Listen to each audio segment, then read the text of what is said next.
What's one of the first things that usually comes to mind when you think about Christmas? Is it the hot chocolate, ice skating, gift giving, or snow? For me, I think about the music. Christmas in July, there's music. When October hits, I know Christmas is getting closer and closer because I start to hear Christmas music. Music is a beautiful outward expression of how someone feels inside and invites other people to experience that feeling as well, no matter the circumstance. The night the angels appeared to the shepherds, they sang praises to God, inviting them to experience God for themselves through the birth of Jesus. And that's why this month we're taking a look at our Christmas playlist as we celebrate Jesus. In fact, that's what Christmas is all about, and we define it like this: celebrating Jesus, God's greatest gift. Our memory verse for this month reminds us of why we celebrate in the first place. It comes from Matthew 1:21, and it reads, "Mary is going to have a son.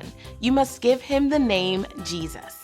That's because he will save his people from their sins." We can celebrate and sing praises to God this Christmas season because of the gift of Jesus. This month, we'll take a look at some moments others celebrated and worshiped Jesus, no matter the circumstance. So plug in those headphones, turn up the volume, and press play this Christmas season as we invite you to celebrate Jesus with us. We kick off week 1 at the very beginning.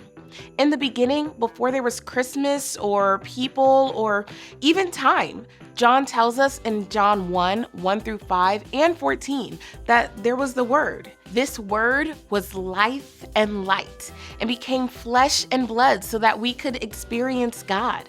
Any guesses who that could be? Exactly, Jesus.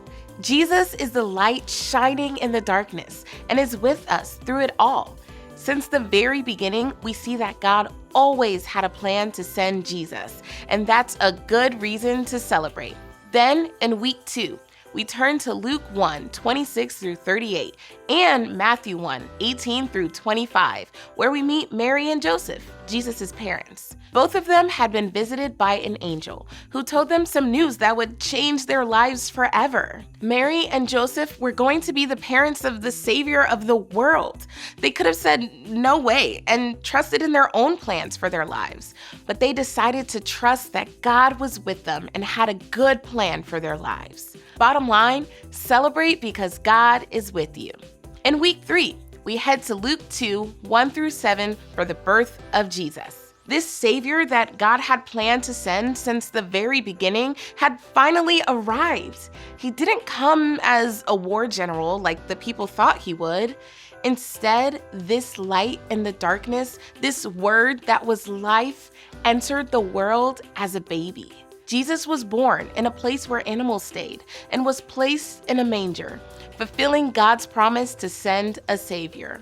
Bottom line, celebrate because God sent a Savior. For week 4, we continue the story in Luke 2:8-20, where we see an angel visit shepherds in a field. The angel shared the good news of Jesus' birth with them and then was joined by a whole host of angels.